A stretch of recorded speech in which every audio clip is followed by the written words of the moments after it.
네, 안녕하십니까. 네, 김정구입니다. 오늘 다 단풍 구경 가셨나요? 아니면 시장뿐만 아니라 지금 뭐 전국이 어수선하죠. 조금 많이 어수선해가지고 오히려 많이 오실 줄 알았는데 지난주에 이번 주에 문자를 제가 많이 못 보내드려서 그런지 너무 조금 오셨는데 어찌됐건 시장은 좋을 겁니다. 어차피 시장은 좋을 거고요. 디커플링 상황이 너무 오래 진행되고 있어서 힘든 구간인데 11월에는 여러 가지 좋아질 수 있는 그런 근거치들이 있습니다. 그래서 오늘은 뭐 매번 진행해드리는 것처럼 시황 부분하고 그리고 종목 AS 부분 그리고 만약에 오늘 준비 안 된 자료 중에서도 종목에 대한 AS 추가적으로 진행을 해드리겠습니다.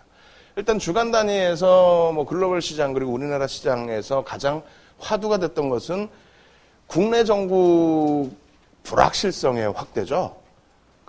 전 깜짝 놀랐어요. 최순실 그분 얘기를 지금도 사실은 자세히 모릅니다. 좀 띄엄띄엄 알고 있습니다. 근데 이제 문제가 좀 공포 분위기가 어찌 보면 확산될 수 있어요. 어떤 내용이냐면 예전 기준에 우리가 이제 고 노무현 전 대통령 탄핵됐을 때 어차피 시장의 충격은 굉장히 컸었다는 겁니다. 전국의 불안이 또 지정학적 리스크도 있고 또 전국의 불안도 있고 하게 되면은 금융시장 전체가 주식시장뿐만 아니라 금융시장 전체가 출렁거릴 수밖에 없습니다.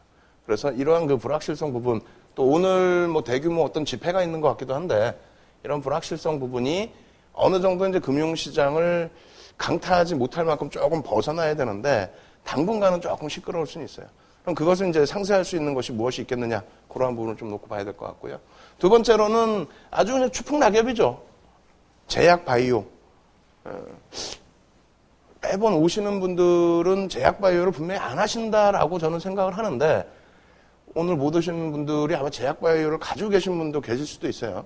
하루에 막 유한양행이라는 그 좋은 업체도 15%씩 하락을 해버리고 한미약품, 한미사이언스 8% 빠졌죠. 사이언스가 빠졌나요? 약품이 빠졌나요? 둘 다 뭐 어마어마하게 또 빠졌고 이 부분에 대해서는 조금 이따 다시 한번 말씀을 드릴 텐데 더 이상 미련을 가지실 수 있는 업종은 아닙니다. 잘라내실 때 좀 과감하게 잘라주실 수 있는 그런 위치가 되고요. 이 부분에 대한 제약바이오의 그 실적 부담 역시 이러한 부분이 불확실성을 확대시키는데 코스닥 시장 같은 경우에 그 시가총액이요. 삼성전자의 시가총액에도 못 미쳐요. 코스닥 전체 시장의 시가총액이 삼성전자에도 못 미칩니다. 그래서 뭐 지금 제약바이오 쪽도 아무래도 대형사 같은 경우에는 유가증권 시장에 상장돼 있긴 합니다만 코스닥 쪽에 또 관련 업체들이 원체 많죠. 그러니까 추풍낙엽처럼 막 뚝뚝 떨어지고 있는데 요거는 조금 이따 다시 설명을 드릴게요. 여기는 좀 힘들 수 있습니다. 많이 힘듭니다. 네. 그리고 글로벌 증시 대비해서 한 가지 우리나라의 희망은 글로벌 증시 대비해서 지금 디커플링 상황이다. 무슨 얘기냐면 글로벌 증시는 다 우상향으로 좋아요. 사실상 좋습니다. 그리고 다우지수가 뭐 살짝 눌려 있고 그리고 오늘도 뭐 약간 눌리고 끝났습니다만 굉장히 긍정적입니다. 그리고 최근 들어서 다우 대비해서 나스닥이 조금 눌렸어요. 근데 나스닥 같은 경우에도 고점 대비해서 눌린 폭이 이렇게 크지가 않아요. 상승 추세 랠리는 그대로입니다. 미국, 뭐 독일, 또 일본, 호주가 조금 흔들리긴 했는데 뭐 대만, 항생 다 좋습니다. 그러면 이 디커플링 상황은 일반적으로 짧게는 뭐 수일에서 조금 길어봐야 수주 정도. 이 수주가 수개월로 표현하는 게 아닙니다. 수주 정도. 무슨 얘기냐면은 글로벌 증시는 우상향으로 이렇게 안정 추세를 가고 있는데 우리나라는 정체 내지 하락이다라고 한다면 요 이격은 어느 시점에든 줄여주는데요. 시간이 지금 굉장히 길게 진행이 됐어요. 그러면 우리가 쫓아 올라가든가 아니면 위에서 눌려질 때 우리는 미리 빠졌기 때문에 선조정을 미리 받았기 때문에 하방 경성을 좀 띈다는 거죠. 종목에서도 뭐 엔소프트 같은 경우 30만 원대 훌쩍 넘고 쭉 밀렸는데 이번 이제 시장 밀려 내려가면서는 그나마 하방 경성 좀 잡아주고요. 금요일 날 좀 추가적으로 밀렸다가 꼬리 달고 돌려주는 것처럼. 그래서 이 디커플링 상황은 조만간에 해소가 될 수 있다. 11월에 또 재료 내용들이 꽤 있습니다. 어떤 게 있냐면 자, 삼성전자의 임시주총에서 이제 이재용 부회장 등기이사 선임이 됐죠. 시끄럽지 않게 만장일치로 다 통과됐습니다. 그러면 2008년이든가요? 2009년이든가요? 이건희 회장님이 내려오시고 난 다음에 총수 일가가 경영권을 이제 다시 맡게 된 거는 처음이죠. 그러니까 책임 경영에 대한 부분이 좀 더 확대가 됐다는 겁니다. 민형사상의 책임을 다 지어야 되는 그런 상황. 그 상황 속에서 11월 중에 주주환원 정책을 발표하겠다라고 얘기를 했어요.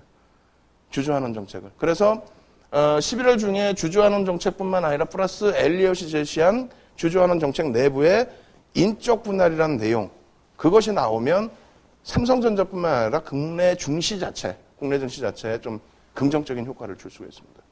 거기에 이제 그 삼성전자 그만큼 중요하느냐? 굉장히 중요합니다. 삼성전자가 차지하는 비중이 17%가 넘어요. 한 종목이. 그럼 삼성전자가 1% 움직이면 얼마 움직인다고요? 대략 한 3.5포인트 정도가 시장이 움직입니다.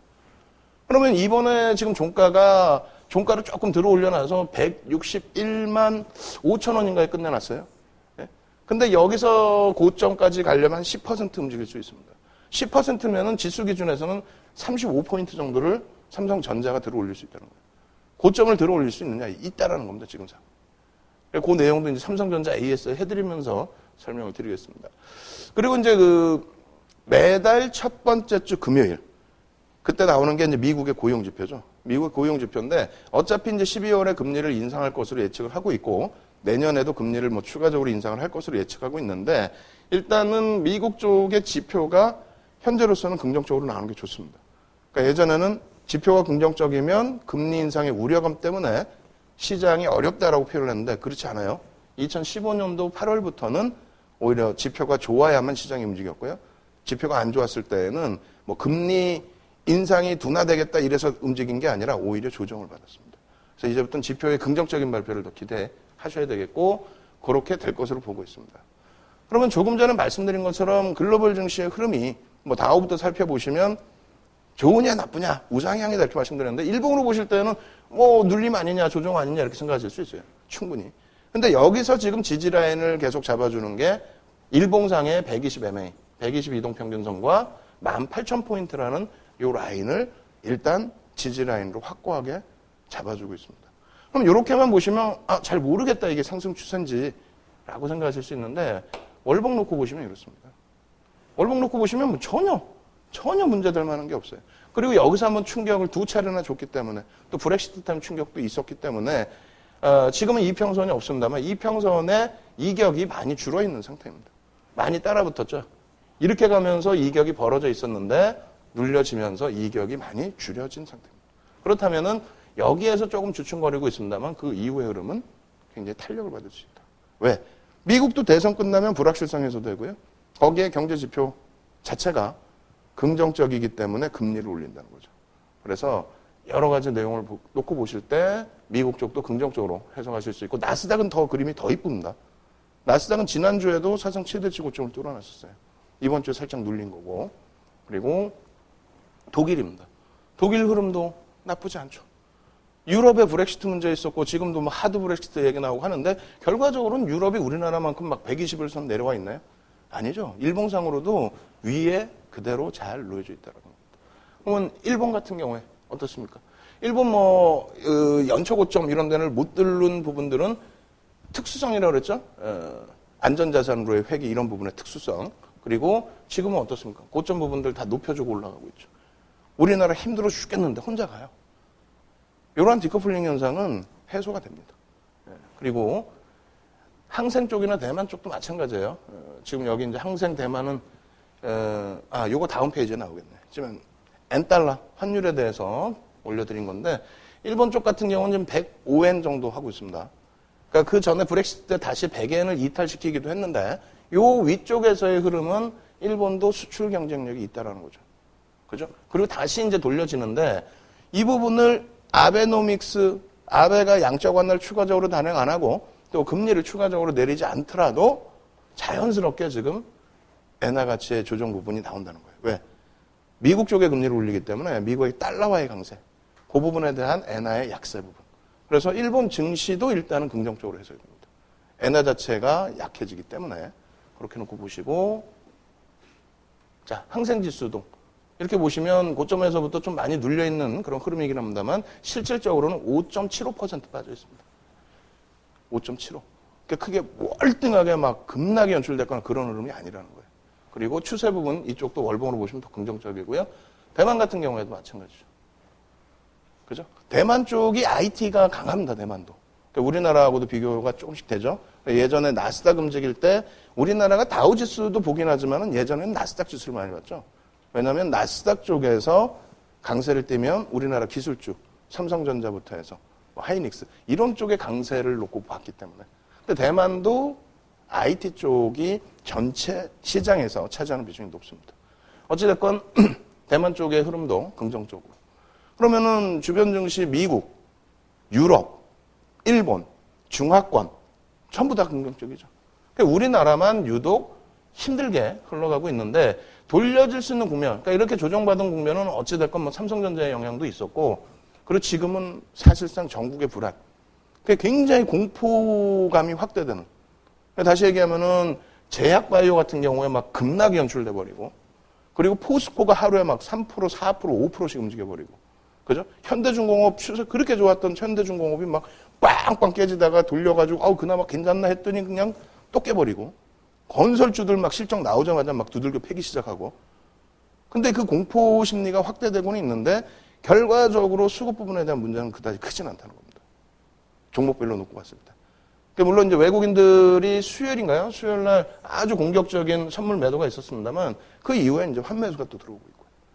그리고 종목별로는 수급이 엉켜 있지가 않아요.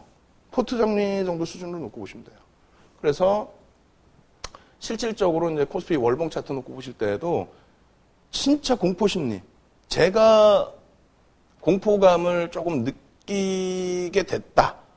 그리고 또 우리 포트 종목이 수익률이 사실상 많이 빠졌습니다. 뭐 1억 6,500, 1억 7천 가까이 갔다가 수익금이 그게 이번에 보니까 다시 1억 5천 미만으로 뚝 떨어질 정도로 종목별로 조정이 심했단 말이에요.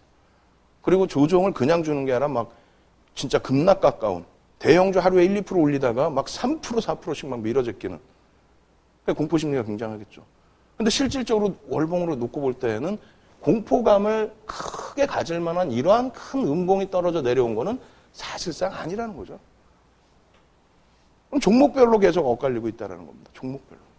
그래서 공포감을 갖기보다는 이제는 어떻게 대응을 해 나갈까를 찾아내시는 게 더 중요합니다.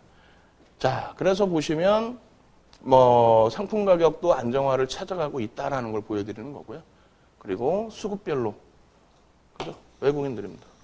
13주 이상 매수 기조를 쭉 유입했던 외국인들. 현물 쪽에서 크게 문제 없죠. 연기금 11월부터 이제 자금 집행 더 본격적으로 들어오죠.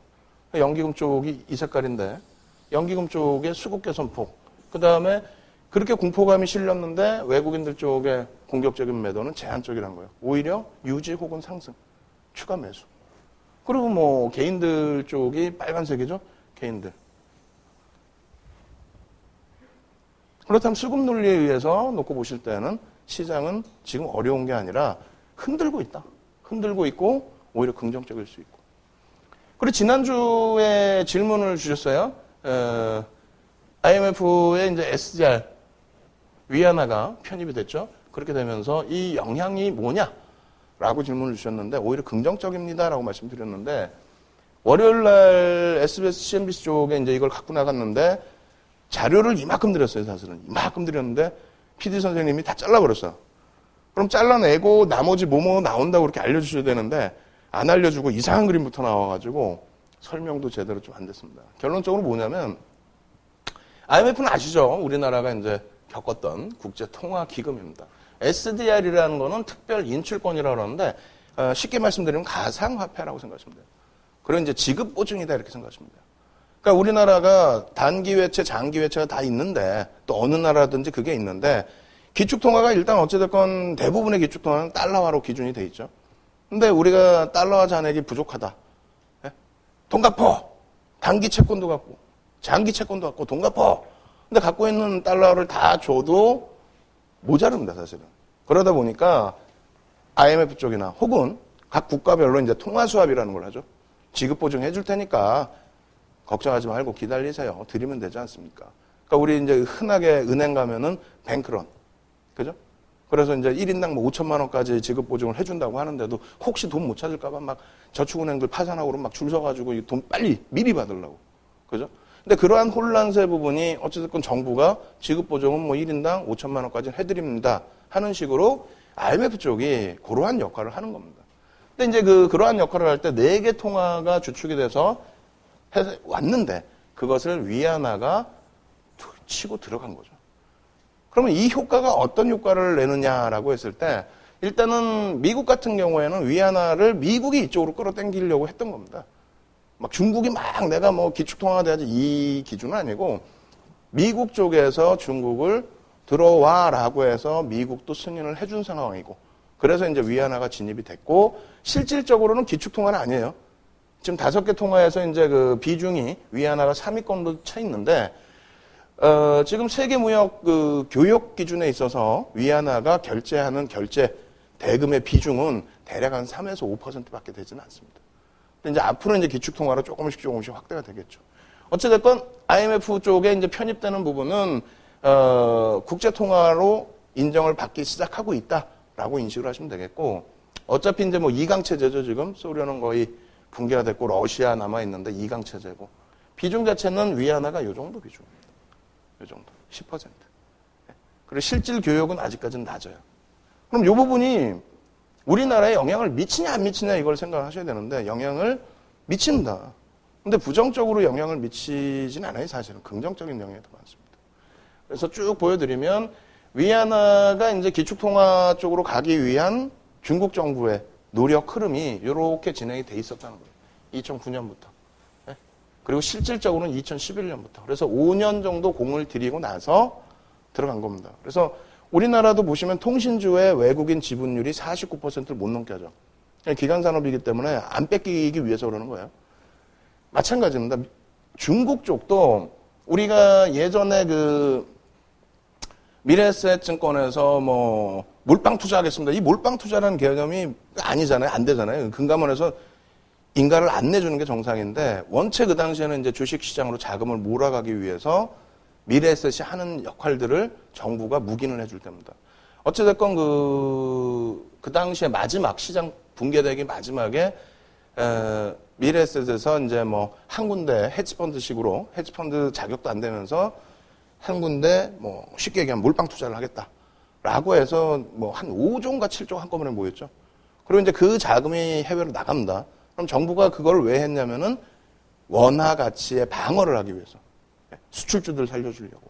아니 그렇게 진행이 됐는데 그때 당시에 사실은 못된 짓을 한 게 그 당시에 우리나라 증권사 중에서 중국에 투자할 수 있는 자격을 가진 거는 프루덴셜 증권이라는 곳 한 군데뿐이 없었어요.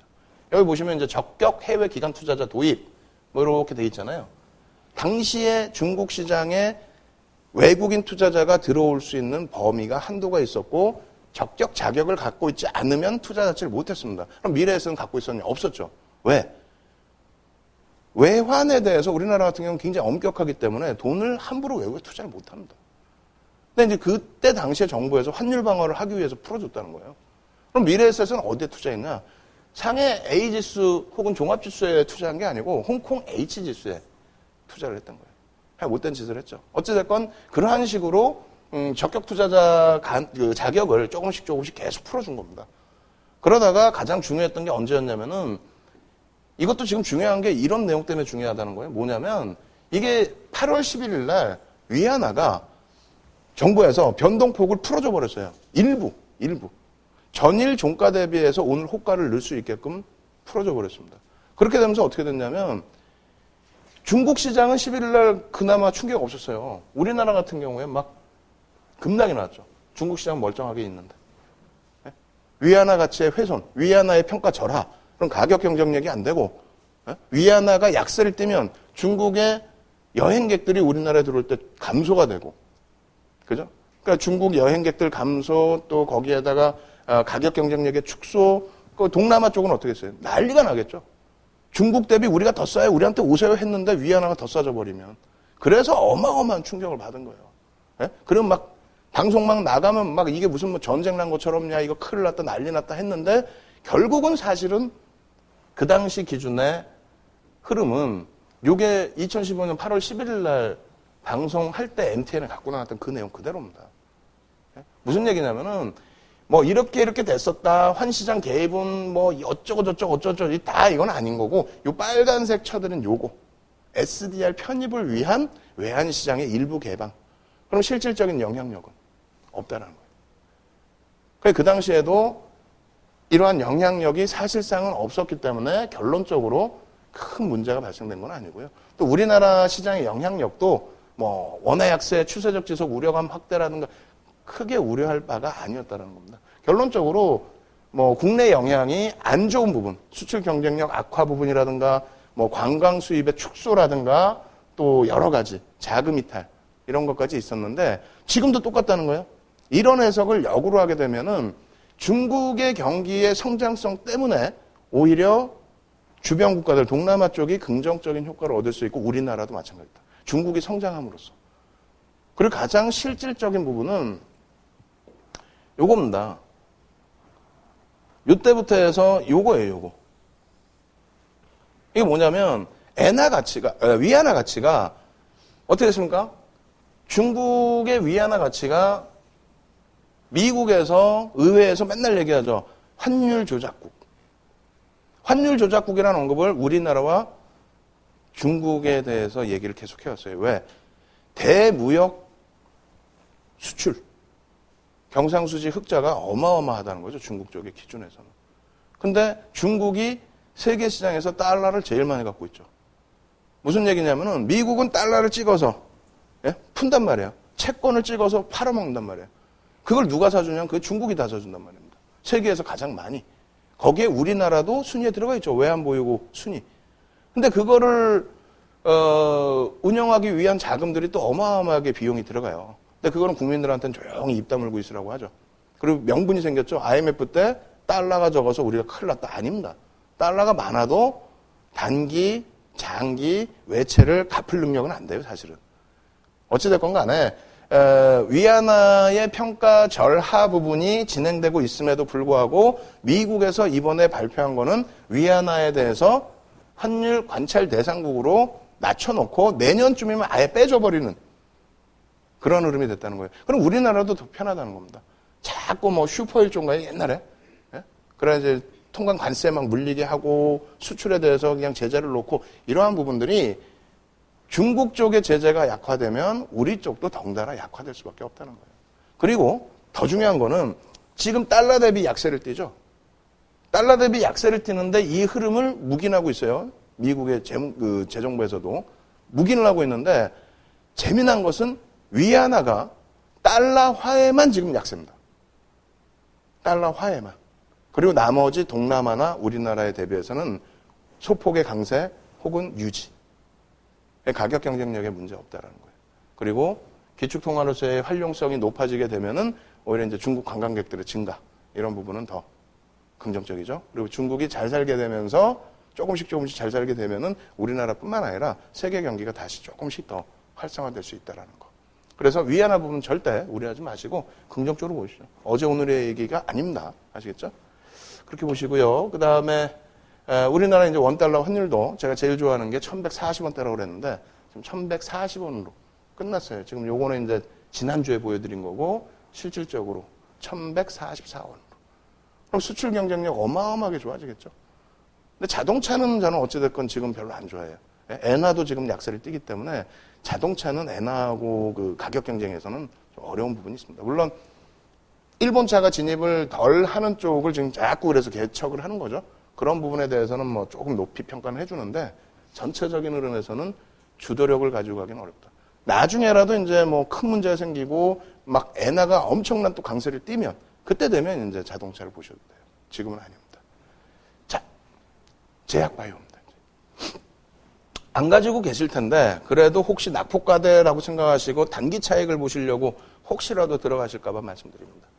우리나라 제약바이오는요. 요 앞부분이 없는데 우리나라는 10년 전, 그러니까 한 2005년경에 황우석 교수의 그러한 테마 그렇게 되면서 조화제약이 42배라고 그랬죠.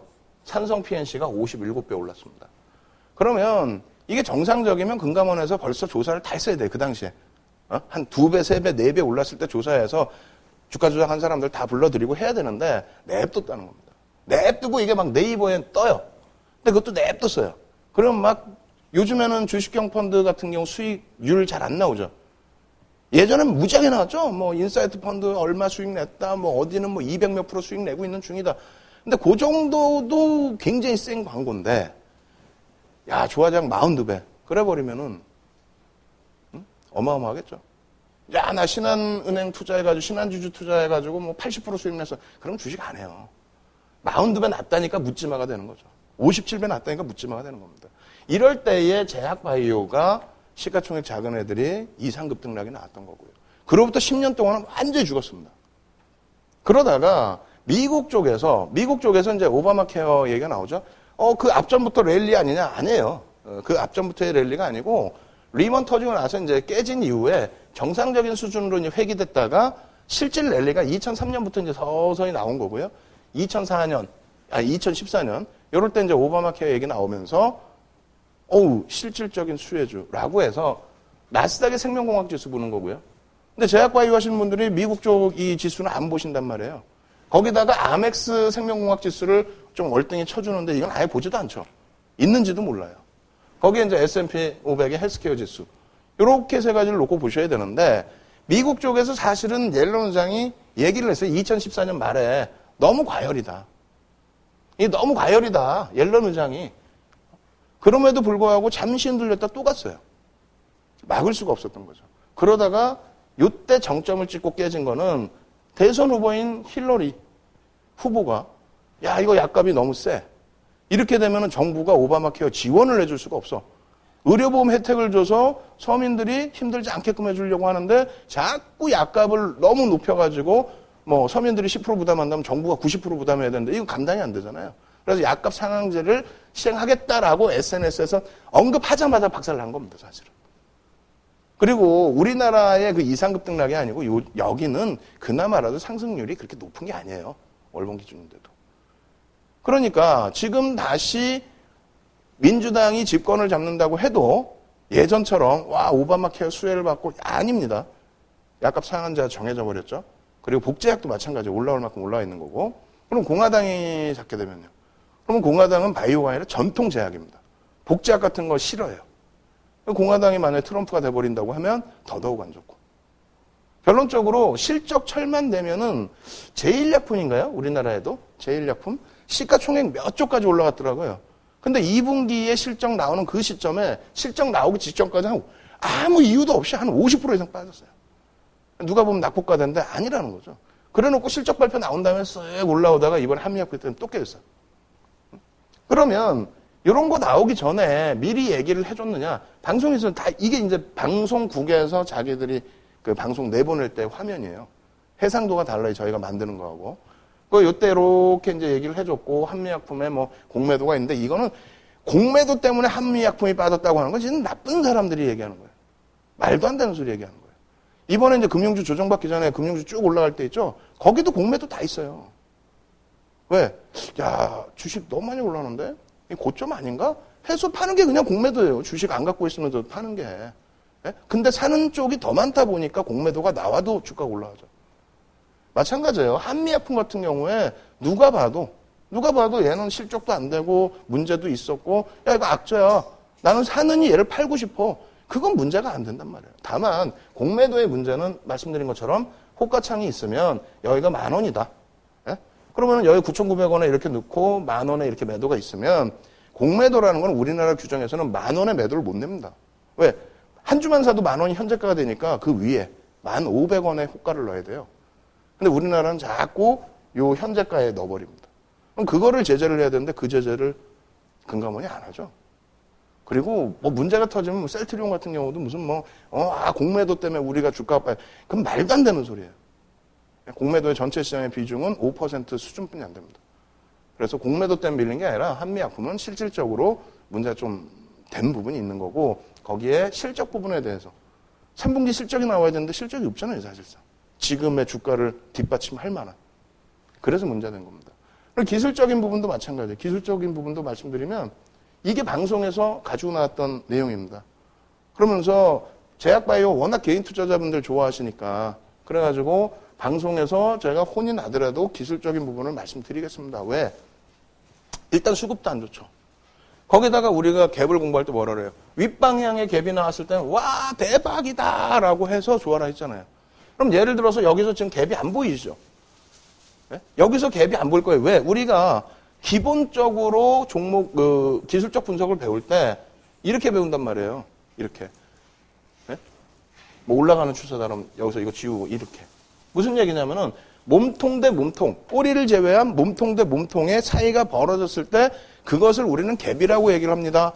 그리고 그 갭이 이렇게 주가가 이렇게 움직이다가 여기서 요 라인을 갭 상승이 나온 상태에서 이렇게 치고 올리는, 그리고 여기에 거래량이 좀 수반되는 이런 모습이 나오면 요 갭이 돌파 갭이라고 해서 목표 주가를 상당히 높게 이렇게 잡는다고 얘기를 말씀드렸죠. 그죠?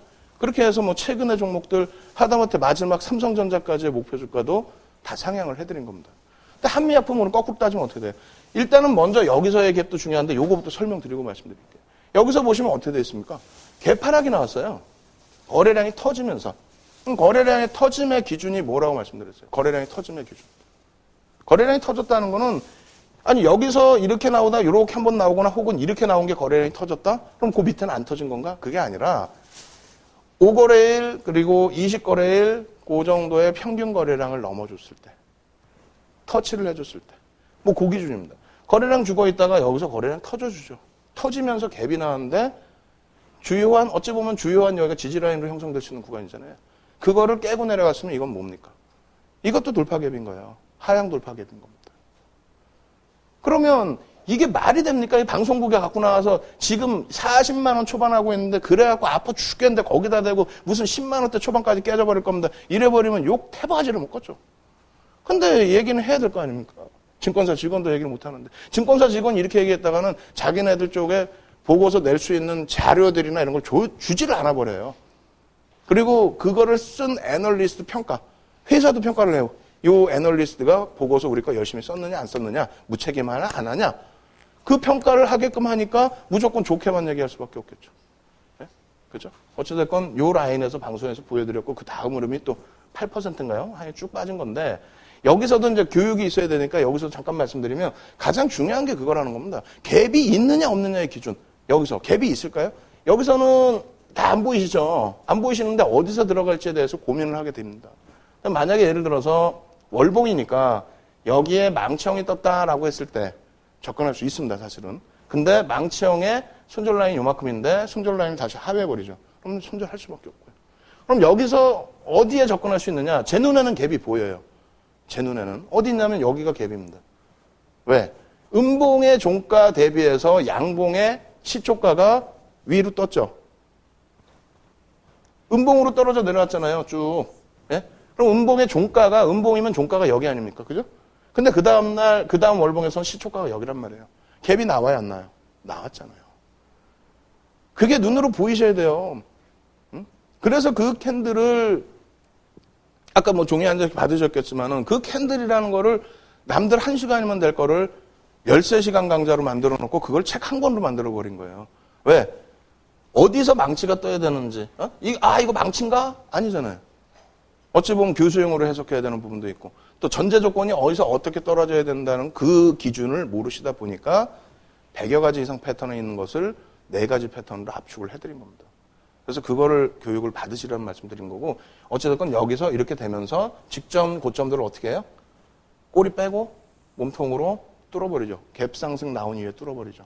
그렇게 되면서 그러면 여기가 갭이라고 쳤을 때 목표 주가는 요 바닥에서부터 요만큼에서 요만큼까지 목표 주가 살짝 넘어가고 더 올라갔네요. 그래서 갭에 대한 중요성 그렇게 중요한데 그럼 역으로 떨어져 내려올 때도 굉장히 중요하겠죠. 요 그림이 어떻게 됐습니까? 월봉 기준에 더 커져 버렸죠. 쉽게 돌리지 못합니다. 돌려주면 고마운데 하루 만에 이걸 갭을 메꿀 수 있을까요? 하루 만에? 못 메꾸죠. 못 메꿔요. 하루 만에. 수급은 더 안 좋아졌고. 어떻게 할 거예요? 거래량은 월봉 기준에 완전히 20MA 거래량까지 다 터뜨려 버렸고. 이거는 끝났다. 죽었다. 미국이 원래 미국에서 먼저 제약바이오 랠리가 나왔고 오바마 케어의 수혜를 가지고 왔고 거기서 집권 여당이 너희들 끝났어. 너희들 잡아낼 거야 하고 있는데 우리나라는 혼자 간다? 못 갑니다. 자꾸 꿈 같은 그 부풀리는 거 뭐 PER 80배 만들어 놓고 이게 저평가입니다. 이런 소리는 귀담아 듣질 마세요. 아시겠죠? 그렇게 해서 제약 바이오까지. 그래서 여기 삼성전자로 나와 있는데 잘못된 거고. 자, 그렇게 해서 지금 44분인데 수익률부터 한번 쭉 놓고 보죠. 요거 오늘도 조금 처음 뵙는 분들이 있어서 다시 설명을 한번 드려볼게요. 그리고 이러한 패턴을 여러분들이 그래도 좀 받아들이실 수 있어야 나중에도 좋아집니다. 계좌 수익률 자체가. 보시면은 다 시가총액이 1조 이상짜리예요. 여기서 뭐 더 올라온 종목도 있고 오히려 밀려 내려간 종목도 있고 이게 3월, 4월, 5월, 6월 달 마지막 방송일 거예요, 이게. 6월 며칠일까요, 이게? 6월 17일. 6월 17일 주식 두시경 66회 방송에서의 수익률입니다. 그거 대비해서 포스코도 올라갔고 하나테크는 월등히 올라갔고 얘는 올라갔다 밀렸고 얘도 올라갔다 밀렸고 포스코도 이번에 이제 고점 다시 뚫으러 움직이고 있고 하나케미칼도 이번에 눌려있지만 어찌됐건 고점 뚫어놓은 상태에서 눌린 거죠. 뭐 여러 가지 현대중공업 뭐 쭉쭉쭉 올라갔고 KB금융 뭐 말도 안 되는 수익률이 지금 나오고 있고 삼성전자 뭐 어마어마해졌고 그러니까 이런 대형주들이 크게 매매를 안 하시더라도 수익 기준이 잡힌다는 거고요. 이게 이제 뭐 요번에 수정을 했는지 모르겠습니다만 어쨌든 뭐 이렇게 계속해서 움직임이 나오고 있습니다. 그리고 이건 뭐냐면 이제 저희 만약에 다음 주에도 조금 시장이 안 좋으면 다시 다 포트폴리오를 받아야 돼요. 다 전화를 드려가지고 포트 바뀐 거 주십시오. 예전에는 꼬박꼬박 다 해드렸는데 요즘에는 뭐 솔직히 장이 좋아서 종목 수익이 나다 보니까 예전 거 받은 상태에서 지금 더 이상 진행을 안 하고 있었거든요. 마지막 확인했던 게 이제 6월 브렉시트 터질 때. 그래서 이제 하늘나라 우리님이 그 당시 기준에 맨 처음에 이제 5억을 가지고 스타트를 하셨고 3월 중순부터 그렇게 하셔가지고 6월 브렉시트 터질 때에 현금 1억 그리고 주식 요만큼 편입하신 주식 평균 단가가 4억 6천. 근데 요 당시 평가 가격이 한 5억 됐어요. 그러니까 3월부터 6월까지 한 20% 수익이 일단 나신 상태고 대형주 위주에서 그리고 종목군들이 이때는 되게 많았죠. 우리가 뭐 현대중공업, 뭐 포스코, 뭐 여러 가지가 있었는데 브렉시트 빵 터지고 우리의 주력은 이거다. 그리고 요 당시에 이 주력들의 비중이 30, 30, 얘가 한 10, 얘가 15 이렇게 됐었습니다. 나머지는 스윙 종목. 네? 그래가지고 대형주에서 짧게 끊어치는. 그래서 뭐 포스코 대우, 하나테크인, 뭐 현대중공업, 포스코, 또 뭐 한국타이어, 컴투스, OCI 뭐 별의별 게 다 있었어요. 결론은 너무 많으니까 압축하자. 그래서 압축했을 때 동부하이텍 수익 종목에서 동부하이텍도 넣어드렸는데 시가총액이 1조 미만이라 너무 가벼워서 싫다고 이렇게 압축을 하신 겁니다. 이렇게 압축하신 상태에서의 기준은 일단은 현금 1억 있으시고 주식 매입 평균 단가가 4억 6천 정도 수준에 이때까지만 해도 수익이 3,800 정도. 그러니까 이제 총 6억이 있으신 거죠. 3월에 5억으로 출발해서 대형주에서 그만큼 수익을 내신 거고. 그러고 난 다음에 그럼 최소한 요게 아직은 수익이니까 요거 깨지기 전까지는 브렉시트 견뎌보자. 왜? 브렉시트는 악재가 절대 아니다. 말도 안 되는 해석이다. 근데 다행히 그 해석이 맞아줬고 그 다음 주부터 바로 손실회복이 아니라 수익 확대가 나온 거죠. 그러고 나서 이게 매주 이제 강연회 때마다 보여드린 거예요. 7월 8일 날은 6,900까지. 그리고 7월 15일 날 8,500. 종목은 아예 바꾸지도 않았어요. 종목 수량 그대로 있어요. 네? 종가만 바뀌는 거죠. 이제 그냥 딱 사두고 그냥 묻어두고 이러고 있는 거예요. 근데 불안하니까 이제 그 문자 서비스 받으신 문자 내용 나가고 있는 거고. 그러다가 7월 22일 8,600. 그러다가 뭐 8,400으로 살짝 눌리기도 하고. 그러고 나서 9,600. 그러고 나서 1억 1,000. 그러고 나서 이제 뭐 8월 19일 1억 2천 쭉쭉쭉 올라가다 눌리기도 하고 그러다가 한참 정체 상태에 빠졌죠. 1억 1,000대에서 계속. 그러다가 이제 10월 딱 들어서면서 1억 4천. 이렇게 된 게 이제 삼성전자가 이 당시 기준 170만 원 넘겨버립니다. 엘리엇이 뭐 주주제한 해버리고. 그죠? 거기에 이제 N소프트 막 30만 원 치고 올라가 버리고. 이러던 것이 다시 뭐 쭉쭉쭉 올라간 다음에 1억 6,300인데 주중 기준은 거의 1억 7천까지. 그럼 1억 7천이면은 1억 7천 플러스 얼마 되는 거예요? 1억 7천 플러스 주식 매수 평균 단가가 4억 6천 정도 되고 현금 1억이면은 3월에 5억 투자하셔가지고 6억, 7억 3천이 됐으니까 한 50% 가까이 수익 나셨네요. 이 기준에. 한 7개월 동안에. 매매 하나 안 하고 처음엔 매매를 좀 하셨지만 이게 낫겠죠. 예? 제약주 한번 잘못해갖고 아이고 머리야 이거보다. 예? 그래서 이러한 수익 기준이 지속될 수 있습니다. 다만 이번 주에 많이 깨졌어요. 1억 6,300에서 종가 기준으로 1억 1,400이니까 그냥 역방향으로 확 갔는데 거기에 이제 가장 큰 요인은 물론 이제 뭐 삼성전자도 있겠습니다만 N소프트 주가가 좀 많이 밀렸고요, 사실 고점 대비. 그리고 이제 하나케미칼도 그 밀었던 하나케미칼도 눌려버렸고 거기에 이제 올라왔던 포스코대우도 좀 눌렸고 하나테크인도 고점 대비해서는 좀 밀리고 KB금융도 고점 찍고 43,000원대에서 좀 밀리고. 근데 여기서 전체적으로 이 종목군들 대부분은 AS를 해드릴 텐데 오늘 이 말도 안 되는 애들이 있어요. 특히 이제 뭐 N소프트 마찬가지고 다 마찬가지인데 하나케미칼은 말도 안 되는 내용이 있어요. 일주일간 누적 수급이 개인들이 물량 어마어마하게 뺏겨요. 어마어마하게 뺏기는데 계속 눌러제껴요. 돌릴 때 얼마 쓸까? 다음 달에 또 실적인데. 그죠?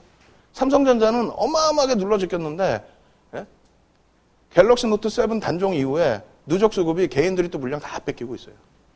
그러면서 반등 찔끔찔끔 기술적으로 아주 기가 막히게 이쁘게 만들어 내려가는 반등을 주고 있죠. 그러더니 금요일 날 종가 딱 맞춰놔요. 단기 이평선 위로 딱 맞춰놔요. 그러면 장중에 마지막 이렇게 보실 때, 야, 이거 분명 오늘 종가 맞추겠구나. 그럼 어디서 보시냐면은, 호가 부분이 이렇게 있으면, 160만 원에, 161만 원에 4,000주 걸어놔서, 현대차 4,000주면 어마어마한 거잖아요. 예? 못 뚫고 갈 것 같죠? 근데 그냥 동시호가에 다 뚫어버려. 그 밑에 막 1,000주 단위. 이 밑에는 뭐, 100주 단위, 뭐 40주, 뭐 100주, 뭐 이렇게 있는데, 여긴 막 1,000주, 막 4,000주. 오히려 이럴 때 뚫고 하는 겁니다. 이럴 때.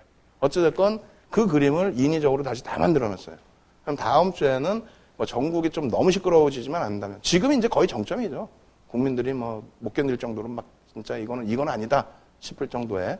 그래서 그것만 조금 안정화가 요만큼만 된다면 그렇다면은 이쪽에서 땡길 수 있는 흐름은 굉장히 많다.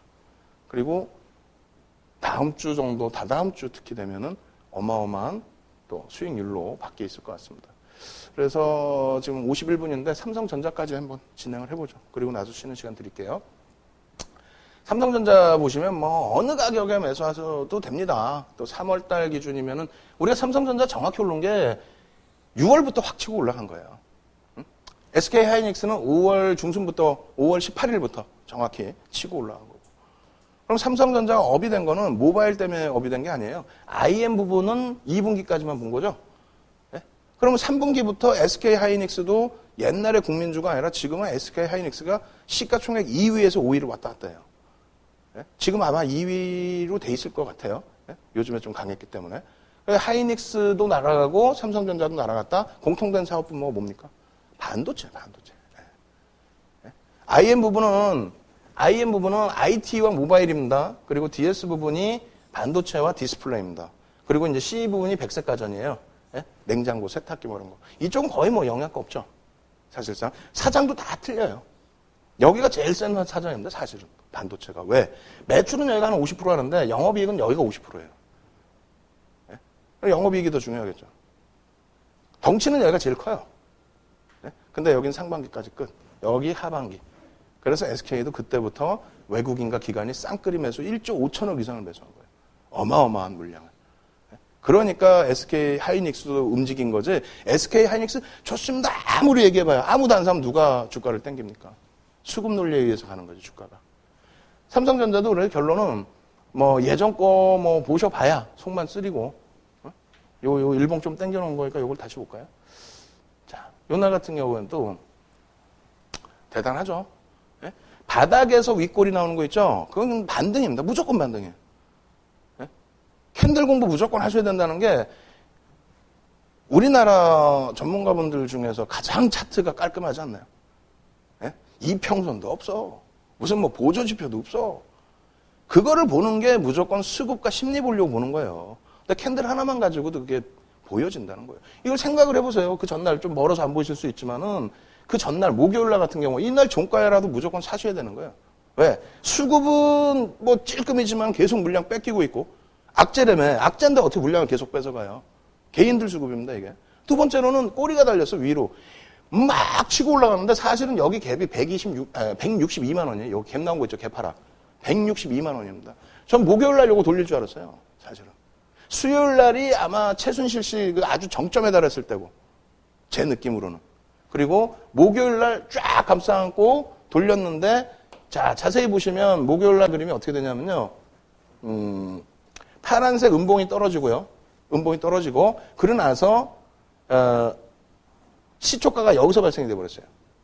그러면 이제 오래전부터 공부하신 분들은 아시겠지만은, 여기서 시초가가 발생돼버리고, 이 앞전부터 밀려 내려왔어요. 그러면 잉태형의 전제 조건은 맞춰졌어요.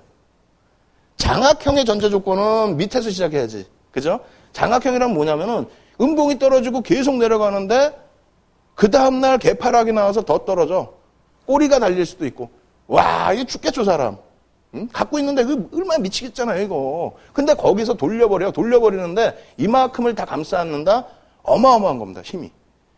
그 전날 음봉이 떨어지고, 그 음봉도 평상시 대비해서는 좀 더 큰 음봉인데, 거기에서 개파락 나온 상태에서 그걸 다 감싸안고 확 돌렸다? 장중에는 이게 빨간색일 거 아니에요. 그러면 그게 장악형이기 때문에 어마어마하게 세게 돌리는 겁니다. 거래량까지 터져주면. 근데 이날은 어떻게 돼버렸어요? 안타깝게도. 장악형이 되려면 이 밑에서부터 시작이 돼야 되는데, 보시면은 이 중간에 딱 몸통이 있죠. 중간에 몸통이 있다는 거는 잉태형이라는 거예요. 잉태형. 힘이 약해. 그럼 잉태형인데 여기까지 만약에 주가를 돌려버렸다. 양봉으로. 그러면 얘는 캔들이 아닌 거예요. 패턴이 아닌 거예요. 무조건 잉태형이나 장악형이나 샛별형이나 망치형이 나와야, 네 가지가 나와야 돌리는 거지, 안 그러면 안 된다는 거야. 결론은 여기서 확 빼버리고 꼬리를 윗꼬리를 달아버려요. 그러면 어떻게 돼? 잉태형이 돼버렸죠. 그잖아요. 오히려 종가가 여기서 끝나면 아무 패턴이 아니라니까. 의미가 없고. 한 번 더 흔들어 놓고 확 당겼어야 되는데. 그래서 결국은 뭐 일부러 만든 건지 모르겠습니다만, 하여간에 잉태형의 기준을 잡아놓고 그 다음날 어떻게 돼요? 잉태형이 일단 어떻게 된다 그랬어요? 요 절반 라인이 손절 라인입니다. 그리고 요 절반 라인을 올리기 시작하면은 매수관 설정해도 된다는 거예요. 혹은 여기서부터 본격적인 매수는 요 전날의 음봉의 머리부터를 치고 돌릴 때. 그래서 지금 구도적으로 말씀드린 것처럼 11월 4일날 사실은 책이 나올 거예요. 9일날 이제 출판 기념회 하기 직전에 이제 책을 초대장하고 싹 뿌릴 건데, 거기에 다 정리되어 있죠. 예전 그러니까 뭐 주식 투시경 방송 보시면 거기에 파일하고 다 들어있어요. 그걸 다시 이제 정리해서 책으로 내드린 게 요 내용입니다.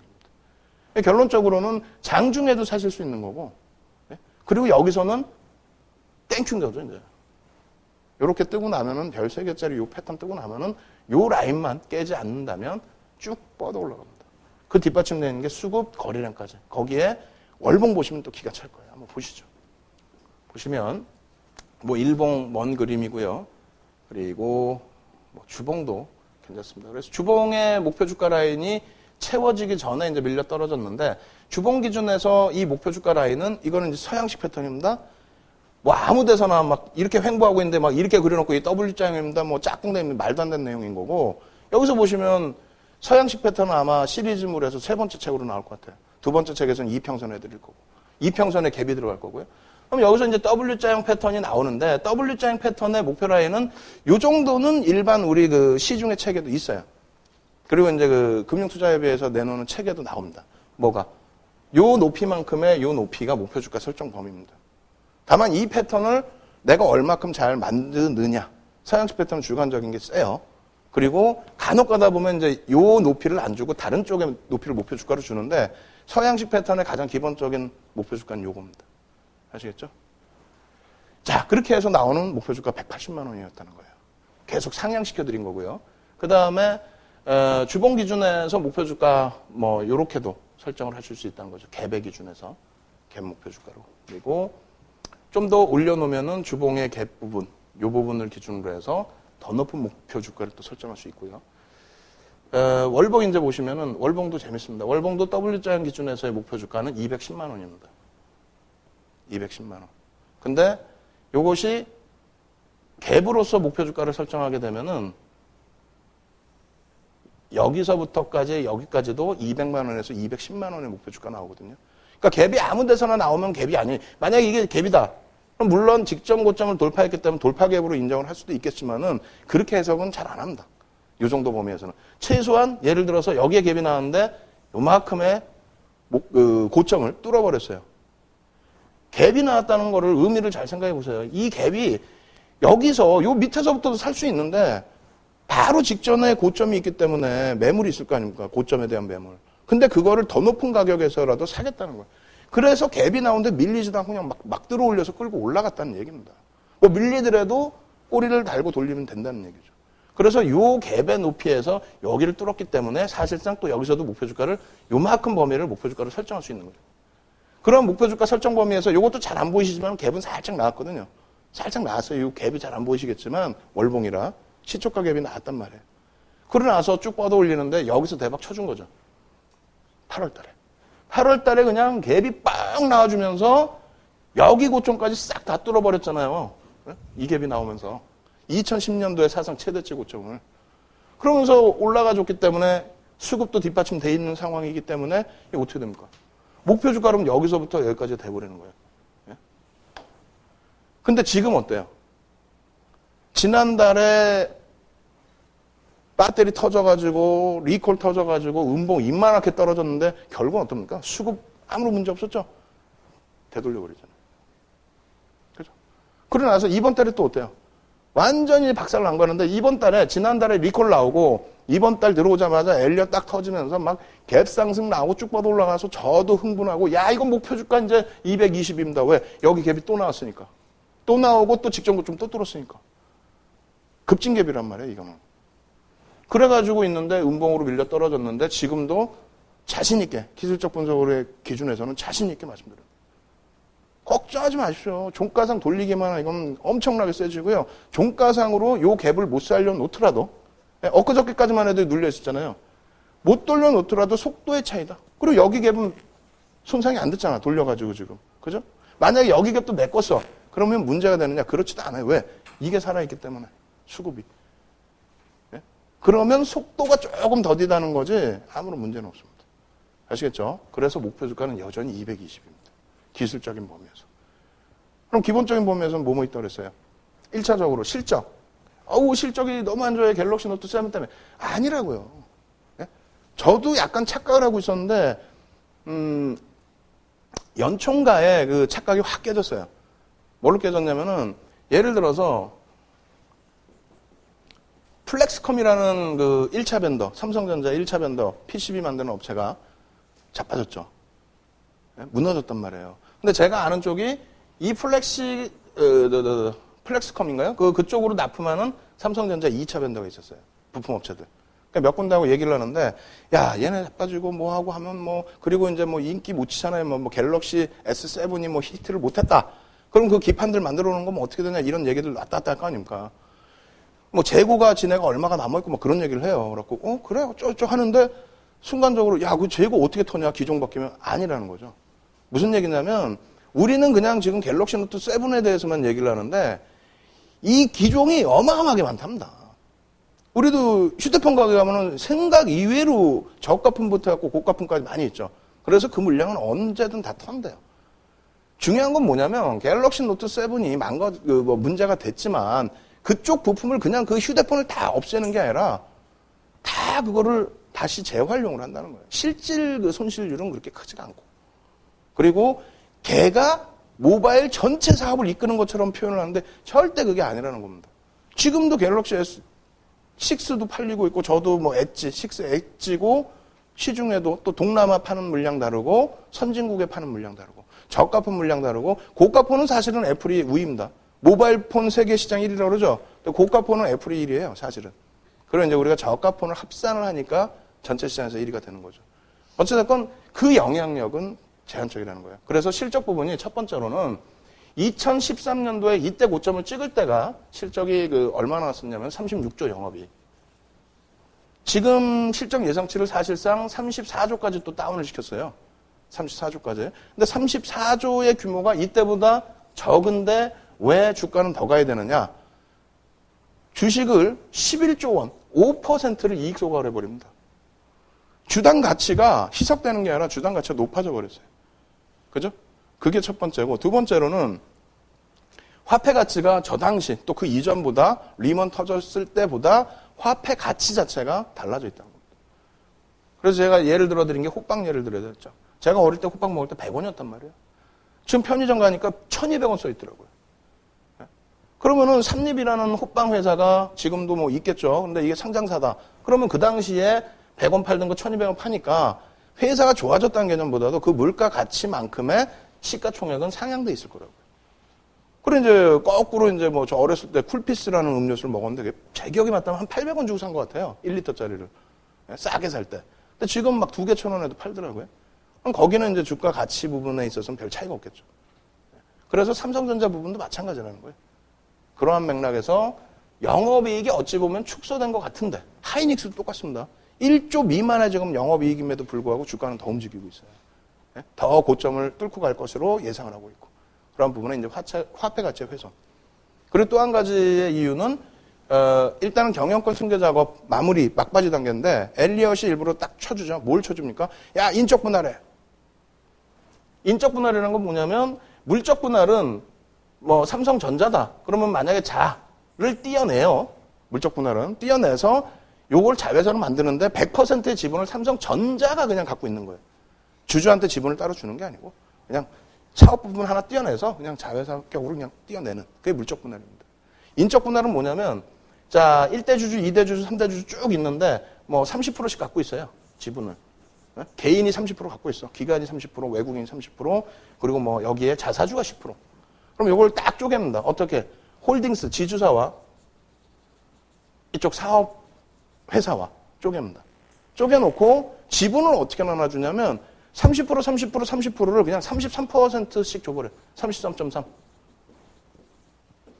그리고 자사주는 여기만 남깁니다. 여기는 똑같이 원래 가지고 계셨던 30%, 30%, 30% 이렇게 줘요. 예? 내 지분에 변동이 없어요. 지주사에는. 근데 사업회사는 조금 더 줘요. 물량을. 우리한테. 그리고 이 10%의 자사주가 어떻게 됩니까? 의결권이 없죠. 자사주라는 건 의결권이 없어요. 그래서 예전에 삼성물산 그 자사주 누구한테 팔았어요? KCC한테 팔았죠. 예? 이 자사주가 근데 이렇게 인적 분할을 하게 되면은 의결권이 살아납니다. 의결권이. 회사의 의결권이. 그렇게 되면 지금 자사주가 이익 소각을 했기 때문에 신문에 보시면 그냥 30% 이렇게 돼 있어요. 그 전체적으로 지주사가 삼성전자를 장악할 수 있는 지분율 30% 표현되어 있는데 정확히는 31%입니다. 이익 소각을 해서. 그래서 특수관계인 지분이 18% 수준입니다. 자사주가 13% 수준입니다. 그러니까 18%뿐이 지금 장악력이 없어요. 지금의 현재 삼성전자는 이건희 회장님부터 삼성물산, 삼성생명, 또 누구야, 이재용 씨 뭐 해가지고 그게 18%뿐이 없는데 인적 분할을 하는 순간 13%의 자사주의 의사권이 생기는 거예요. 그렇게 되면서 의결권이 생기면서 31%를 이쪽 사업회사에 대한 장악력을 이들은 갖고 가는 겁니다. 도덕적으로 문제되죠, 사실은. 도덕적으로 문제가 돼서 자꾸 이제 국회에서도 발의를 하는 거예요. 근데 원샷법하고 또 이게 부딪혀요. 근데 어찌됐건 빨리 해야 되겠죠, 이쪽도. 그래서 이거를 했던 이유가 IMF 터지고 외국 투자 자금들, 외국인들이 지배구조에 대한 투명성 갖고 와라. 니네 돈 벌면은 그 돈 빼가지고 딴 데다가 계열사에 지원하고 뭐 하고 하는데 그따구 짓 하지 말고 비상장 주식에다 막 자기 계열사에 돈 주고 하지 말고 경영권 투명하게 해라 해서 지주사로 바뀌는 겁니다.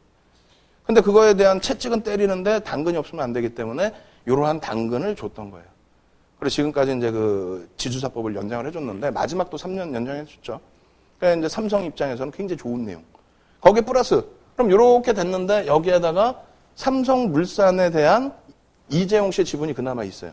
그죠? 그래서 삼성물산과 지주사를 합병을 시킵니다. 그렇게 되면은 출자 전환을 통해서 장악력이 한 40%가 돼요. 합산한 회사의 장악력은 또 40%로 올라갑니다. 거기에 삼성물산이나 이쪽에 이제 그 가치를 높이기 위해서 삼성바이오로직스인가요? 그거 상장시키죠? 그거에 대한 지분율이 삼성전자와 물산이 갖고 있습니다. 그렇기 때문에 자꾸 이제 상장을 시키는 거예요. 그래서 어찌됐건 그러한 장악력, 인적 분할에 대한 그러면 국민들 입장에서는 도덕적인 문제가 솔직히 발생이 되는 건데 주주 혹은 시장에서 보시는 분들 입장에서는 땡큐인 거죠. 왜? 삼성전자가 지금 200조가 넘는데 시가총액이 코스닥 전체 시장보다 큰데 그거를 쪼개줘 버리면 가벼워지죠. 더 큰 재료는 사실은 IM 부분, DS 부분, C 부분을 다 쪼개는 거예요. 그럼 우리가 투자하고 싶은 곳에만 투자하고 이익이 나오면 그냥 극대화하면 되는데 지금 이렇게 뭉쳐놓는 이유가 대주주만 배를 불리는 겁니다. 왜? 반도체에서 수익 많이 났으면 난 반도체 수익금 나 다 줘. 배당주 하면 되는데 이걸 가지고 뭐 디스플레이 쪽에 적자 났다 그러면 메꿔버리는 거죠. 그러면 장악력이 있는 사람만 배가 부른 거죠. 어찌됐건 인적 분할 자체도 시장 자체에서도 어마어마한 재료다. 근데 이러한 주주 환원 정책을 충분히 검토해서 이번 주총 때 얘기한 게 11월 달에 발표하겠다. 그렇게 얘기를 한 겁니다. 아시겠죠? 그래서 삼성전자는 말씀드린 것처럼 여기에 이 갭이 살아났기 때문에 이제는 어마어마한 강세입니다. 엄청나죠? 그죠? 그리고 이제, 수급 부분도 다시 설명드리면, 요거 빵! 하고 깨졌죠? 빵! 하고 깨졌잖아요. 장대 음봉 떨어졌죠? 이때가 뭐냐면, 하루에 거래량이 110만 주가 터집니다. 그리고 개인들이 하루에 얼마를 물량 받냐면 39만 6천 주를 받아요. 평상시에는 막 못 사. 저 밑에서부터 막 올라갔겠죠? 못 사. 발 동동동동동동 그러고 야 이게 올라가는 게 말이 안 돼. 이거 한 50만 원만 해도 되는데 무슨 100만 원이 넘었고 150만 원 갖고 이러다가 이런 날 빵 하고 하루에 7% 빼버려요. 네? 39만 6천 주 떠넘기면서 막 7%를 빼. 그럼 뭐라 그래요? 와 이거 낙폭과되네. 하고 들어가겠죠. 그 다음날 또 때려. 일주일간 매도한 물량만 100만 주가 넘습니다. 개인들이 떠하는 게. 그게 고점이라는 거예요. 지금은. 여기서 리콜 나왔을 때 하루에 6만 주씩 2번 던졌어요. 개인들이 6만 주씩 2번 샀고요.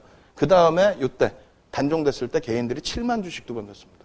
그러고 나서 돌렸죠. 꼴이 엄청나게 길죠. 개인들 계속 뺏긴 거예요. 물량을. 완전히 다르죠. 그러면 개인들이 좀 물량을 많이 떠안았다는 게 언제냐면은 10만 주 단위의 물량을 떠안은 게 언제 있었냐면 2015년 8월 달에 10만 주 한번 떠안은 적이 있어요. 2015년 8월. 그리고 나서 2014년 8월 그때 15만 주씩 2번을 물량을 떠났습니다. 근데 그때 하루의 조정폭은 3%. 네? 근데 여기는 뭐 7만 주 던지고 8%? 박수 치면서 사셔야죠. 아시겠죠? 그렇게 해서 삼성전자 문제 없고 여기 이제 잠깐 아이고 인적 분할 얘기 나오고 합병 지주사 전환 얘기 나왔으니까 그 현대차에 대해서만 간단하게만 말씀드릴게요. 현대차에 대해서 안 좋게 말씀을 드리지만 만약에 현대차의 지배구조의 변화, 또 뭐 인적 분할, 지주사의 전환, 이걸 놓고 보면은 가장 수혜를 받는 종목은 단 하나뿐이 없습니다. 단 하나예요, 현대차에서는. 현대글로비스. 네. 아주 그 못된 짓거리 한 거죠. 아주 못된 짓거리 한 거예요. ELW 책자에 보면 현대글로비스 내용이 나오는데 어떤 식으로 나오냐면은 자, 원래 본택이라는 업체가 있어요. 그리고 현대글로비스가 있습니다. 그때는 이제 글로비스였죠. 아주 못된 짓거리 한 거예요. 글로비스라고만 한 게 조금 숨겨놓으려고. 예? 그리고 이제 현대모비스가 있습니다. 그리고 현대오토넷이 있어요. 모비스가 있고 오토넷이라는 게 있었어요. 근데 모비스하고 본택하고 합병을 시키려고 그랬어요. 근데 시민단체에서 반대를 했어요. 이 나쁜 것들이 아주 못된 짓거리 하네라고. 왜 그랬냐면 본택의 지분의 30%는 정의선 씨가 갖고 있고 30%는 정몽구 회장이 갖고 있고 또 30%는 현대글로비스가 갖고 있어요. 그러면은 모비스하고 합병을 시킬 때 그냥 진짜 제대로 합병시키겠어요? 얘 평가 가치를 확 높이겠지? 그리고 일감 몰아주기를 했겠죠. 자본금 요만큼도 안 돼요. 그런데 정의선 씨, 정몽구 씨 이렇게 갖고 있다 보니까 일감 몰아주기 해서 회사만 조금 올려놓은 거야. 그리고 또 본택의 지분을 또 현대글로비스가 갖고 있어. 그럼 글로비스의 지분이 어떻게 되는지 아세요? 도둑들이야죠. 현대글로비스의 지분 39% 정의선 씨. 도둑이죠. 아주 놈이라는 소리를 좀 빼서 그렇지. 39% 설립 자본금이 그렇게 크지가 않아요. 예? 근데 물류 매출을 얘한테 다 준 겁니다. 일감 몰아주고 다 몰아주고 지금도 몰아주죠. 어쩔 수 없이. 39%. 정몽구 회장이 30%인가? 뭐 하여간 이렇게 해서 요게 지분율이 형성됐습니다. 둘이 합병이 안 됐잖아요. 안 되다 보니까 결론은 파기되고 그로부터 한 3년인가 지나고 나서 시장 막 좋을 때 현대 오토넷에 본택을 합병을 시킵니다. 근데 정의선 씨 지분이 30%가 있으면 이게 논란의 거리가 되고 이때 당시에 정몽구 회장 결국은 구속되죠. 30%를 누구한테 넘기냐면 지멘스라는 다국적 기업에 넘겨요. 얼마에 넘기냐면 9만 원대 넘깁니다. 근데 그게 약간의 이제 뭐 차명을 이용한 거냐 아니면 실제 그렇게 줬느냐인데 넘기고 3개월 만에 가치평가를 얼마를 했냐면 23만 원의 가치평가를 해버립니다. 우리한테 좀 주지. 그죠? 우리 돈 걷어갖고 살 텐데 3개월 만에 지멘스에 9만 원 주고 23만 원 가치평가를 해서 오토넷과 합병을 시켜요. 그리고 보호해수가 한 1년 걸립니다. 6개월에서 1년 보호해수가 걸리는데 원래 있던 주식이 있죠. 막 그냥 기관에서 어마어마하게 뿌려대는 거예요. 이게 2005년인가 그때쯤 돼 6년인가.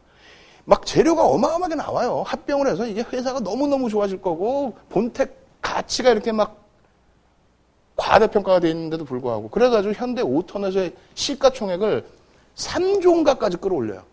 예, 3,000원인가 5,000원짜리 만 몇천 원까지 땡겨. 유통 물량이 없으니까. 근데 수급을 보면 지금 제가 차트 준비 안 했는데 나중에 한번 보여드릴게요. 제 책에 보시면 현대 5톤에 A사라고 갖고 있어요. 개인들이 어마어마하게 떠나요. 그렇게 해서 고점에서 기관들, 외국인들은 또 차익 실현합니다. 쫙 정리해. 그리고 이제 대주주는 차익 실현할 필요도 없어. 왜 필요가 없냐면, 자, 어떻게 됐습니까? 글로비스가 상장을 하는데 본택이 오토넷과 합병하고 주가가 막 올라가면서 글로비스가 갖고 있던 본택의 주가가 올랐잖아. 그러니까 글로비스의 평가 가격도 올라가 버리는 거예요. 글로비스의 평가 가격도. 그러면 39% 지분 갖고 있는 정의선이 어때요? 우와, 대박이나 하는 거예요. 그죠? 그래서 지멘스의 본택 지분 30% 넘긴 걸로 기아차 지분 조금 더 사고. 지금은 글로비스의 지분율 23% 있습니다. 나머지 또 팔았죠. 팔아서 또 기아차 또 사야 되니까. 그렇게 해서 지분을 늘리는 겁니다. 근데 이러한 과정 속에서 글로비스 가치도 높이고 또 글로비스의 지분이 많기 때문에 인적 분할 이후에 현대 글로비스랑 합병을 시켜버리면 아주 그냥 또 앉은 자리에서 그냥 경영권 장악하는 거예요. 실질수혜가 현대 글로비스입니다. 그래서 정몽구 회장님도 대놓고 그러죠. 그때 당시에 정몽구 회장님이 가지고 있던 지분으로 감안했을 때에는 사회 환원 1조 뭐 이런 공약이 말도 안 먹히 씨알도 안 먹히 말도 안 되는 내용이에요. 근데 자기네가 뻔히 알잖아요. 내가 일감 다 줄 거고 그러다 보면 회사는 당연히 클 거고 그래서 자기가 갖고 있는 지분율이 가치가 어마어마해질 거고 진짜 못된 짓거리. 근데 결론은 아셔야 되겠죠. 만약에 현대차에 대한 지배구조가 바뀐다면 현대 글로비스 쪽이 오히려 수혜가 큽니다. 자, 여기까지 말씀드리고 쉬는 시간 14분 드리고 나서 나머지 종목군들 AS 해드렸는데 이 종이 보셨죠? 광고가 여러 군데 나갈 것 같아요. 그래서 동아일보 홈페이지, 동아일보 지명 광고, 여의도 역 5번 출구 쪽에 2m, 3m짜리 5호선, 9호선 노선에 그리고 이제 여의도니까 이제 양쪽 승차하시는 곳에 다 광고가 나가고 한국경제TV, 그 다음에 MTN 뭐 이런 쪽에 이제 SB 광고가 다 나갈 거고. 그래서 그렇게 되면은 아무래도 이제 초기 강연회나 이런 건 자리가 좀 없겠죠. 그래서 결론적으로 강연회가 비싼 게 이유가 별거 없어요. 호텔 대관을 하고 호텔 식사가 나가기 때문에 그래서 비쌉니다. 근데 이번에 옛날 걸 한번 다시 봐봤어요. 그때 2008년도 한국경제신문에 5단 통광고 나간 게 지금도 남아있더라고요. 그러니까 한두가 남아있는 게 아니라 매달 코엑스, 하얏트 이렇게 격달로 했기 때문에 그거 보니까 그때 당시에는 똑같더라고요. 가격이. 아주 잘 못 돼가지고 강연회 비용 15만 원뿐만 아니라 뭐 VVIP 3천만 원에 한 달에 뭐 150만 원에 2008년도에도 그렇게 돼 있더라고요. 그때는 이제 마케팅을 좀 더 강하게 했고요. 어찌됐건 이번에 콘네드에서 하려고 했는데 콘네드가 조금 뭐라 그럴까 다른 특일급보다 조금 약간 거만하시더라고요. 그 담당하시는 분이. 다른 데는 아무리 특일급이어도 요즘에 경기가 어려워서 그런지 잘 해주시거든요. 근데 콘네도는 뭐 예약도 많이 차 있다고 그러더라고요. 결론은 개소식을 여기서 했었는데 저희가 이제 여기가 270평이고 들어오시면은 휴게 공간 앉아 계신 쪽에 문이 하나 있죠. 그쪽이 또 270평입니다. 거기는 이제 공실이죠. 거기서 이제 개소식을 했는데 그 당시 한 350분 오셨어요. 근데 이제 자리는 저희가 한 100석, 150석 분이 못 꾸려놔요. 그래서 이제 이동하시고 들어오시고 여기는 이제 칵테일바로 만들어 놓고 하여간에 그때 참여하시면 이제 뭐 증권사 임직원분들, 기자분들 뭐 그런 분들이 좀 많이 오시겠죠. 방송 관계자분들 뭐 이런 분들이. 그리고 또 여러분들이 아실 만한 뭐 어디 다른 케이블 TV 나가는 전문가분들도 오실 거고. 근데 그날은 강연회는 없습니다. 뭐 외부 손님들 모셔놓고 이제 강연회 하지는 않을 거고 12월 10일 날 하얏트에서 11시부터 3시까지 강연회가 있어요. 그때 이제 식사 제공되고 또 이제 뭐 종목 AS나 이렇게 진행을 하겠죠. 그리고 지난주부터 또 이번 주 지난주에 시황 문자가 비고객님들께는 시황 문자나 종목 포트폴리오나 이게 잘 안 나갔을 거예요. 요즘에 이제 안 보내고 있어요. 또 하필이면 또 시장이 좀 이번 주 안 좋았는데도 어쩔 수 없이 못 보내드리고 있는데 일단 이번에 이제 사전 예약 하시는 분들은 아까 보니까 11월 16일까지라고 해놨더라고요. 그러니까 오픈된 거는 뭐 어쩔 수 없고 뭐 예를 들어서 이제 뭐 오늘 예약하셨다 그럼 월요일부터 해서 뭐 서로 뭐 의논은 저도 직원분들하고 해봐야겠지만은 뭐 한 달이면 한 달이지 뭐 보름만 주고 그런 게 어딨어요. 그것도 문자인데. 그렇게 해서 시황 또 종목 포트폴리오 또 종목 개별 AS 그다음에 종목 이제 매매 사인까지 별도로 받아보실 수 있는 여러 가지 특전이 있으니까 만약에 관심 있으신 분들은 지금 그렇게 많이 남지는 않았을 거예요. 지난주에 신청하시고 또 홈피에 신청하시고 하셔서 관심 있으신 분들은 미리 예약하시기 바랍니다. 자, 지금 20분이니까요. 30분까지 쉬는 시간 드리고 바로 종목 AS 하겠습니다. 감사합니다.